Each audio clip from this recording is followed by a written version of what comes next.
Nah, jadi tugas saya itu adalah membuka kebohongan. Nah, pasti serangan buzzernya tinggi sekali gitu.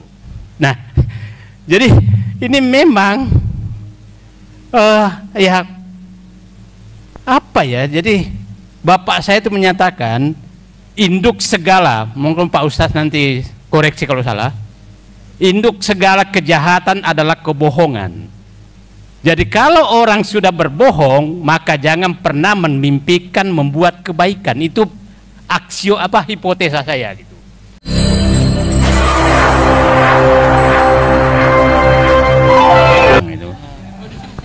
Jadi masih ada perbedaan saya dengan Pak Anies sebenarnya, yang saya ingin nanti klarifikasi. Jadi beliau selalu menyatakan janganlah menyerang presiden sekarang. Saya bilang bukan saya menyerang, yang saya repot mencari apa yang saya bisa puji, itu ya masalahnya. itu yang repot sekali saya. Dan bukan menyerang, menyampaikan apa sebenarnya kebohongan apa yang diucapkan, itu tugas saya tiap hari gitu. Saya ngintip lagi tiap kebohongan apa lagi hari ini diucapkan. Tadi bikin lagi kebohongan tuh tentang sensus. Nyatakan sensus itu 10 tahun sekali, 5 tahun sekali. Padahal itu kan sensus pertanian internasional, bukan sensus pertanian Indonesia gitu. Nah, jadi tugas saya itu adalah membuka kebohongan. Nah, pasti serangan buzzernya tinggi sekali gitu. Nah, jadi ini memang ya apa ya? Jadi bapak saya itu menyatakan induk segala, mungkin Pak Ustadz nanti koreksi kalau salah. Induk segala kejahatan adalah kebohongan. Jadi kalau orang sudah berbohong, maka jangan pernah memimpikan membuat kebaikan. Itu hipotesa saya gitu. Nah, tapi saya salut Pak Anies. Kalau dia memberikan kesabaran 10% saja ke saya, mungkin saya menjadi sabar, karena beliau itu sabarnya kira-kira 1000% gitu. Dicaci maki tiap hari tetap aja sabar gitu. Tapi kalau pemimpin kita sabar, jangan kita juga semua jadi sabar, karena nanti diinjak-injak kita kalau kita sabar juga gitu. Jadi kalau pemimpinnya terlalu sabar, ya umatnya jangan terlalu sabar. Semut yang tidak menggigit pun kalau kita terlalu sabar digigit juga kita. Jadi kita kadang-kadang perlu juga nginjak-injak sekali-sekali gitu. Jadi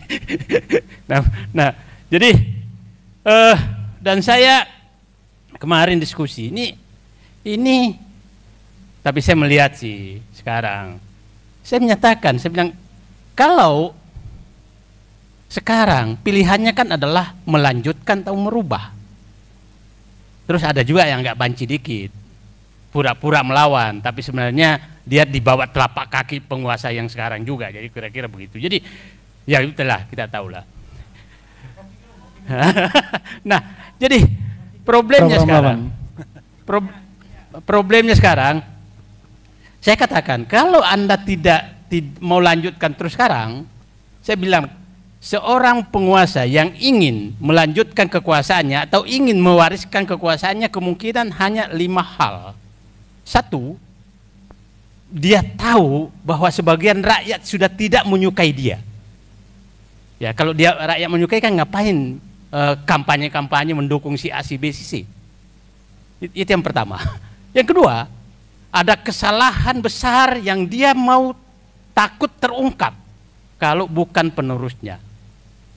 Yang ketiga, masih ingin menikmati kekuasaan itu walaupun sudah tidak berkuasa. Ya. Yang keempat adalah ingin mewariskan kekuasaan itu kepada kelompoknya. Dan yang terakhir, ingin meneruskan kekuasaan itu kepada keluarganya. Dan saya kaget kemarin muncul istilah Pak Refli, kalau salah memilih sekarang dampaknya 13 tahun lagi. Itu apa maksudnya? Apakah putra-putri 13 tahun akan muncul kan? Kira-kira angka apa itu 13 tahun lagi? Kalau saya menghitung-hitung kelihatannya ada rencana kira-kira. Oke, anak mantuku 13 tahun lagi sudah siap, maka aku harus mempersiapkan penggantiku 13 tahun lagi untuk mempersiapkan anak mantuku untuk menggantikan posisiku. Kan hebat sekali gitu. Nah, kan boleh aja dong menganalisis, karena angka 13 itu angka lucu itu. Kan dia bilang kan 13 tahun lagi. Nah, itu kira-kira yang ada nih, ini saya sih melihat begini. Kalau melihat warisan yang akan ditinggalkan, mungkin nanti akan saya sampaikan, memang hanya calon presiden yang bernyali dan pendukung yang gagah berani yang bisa menyelamatkan Indonesia. Kalau hanya setengah-setengah, ya saya pikir kita udah tahu semua bagaimana oligarki mencengkram semuanya. Bukan mencengkram lagi ini, mulai dari pusat sampai daerah. Dan saya pikir cengkraman itu, biasanya cengkraman itu membuat geli awalnya, tapi lama-lama membuat luka, dan luka itu akan mematikan. Jadi saya katakan, kuku oligarki mencengkram seluruh sendi kehidupan bangsa dan mulai menimbulkan luka yang akan mematikan. Itu saya pikir.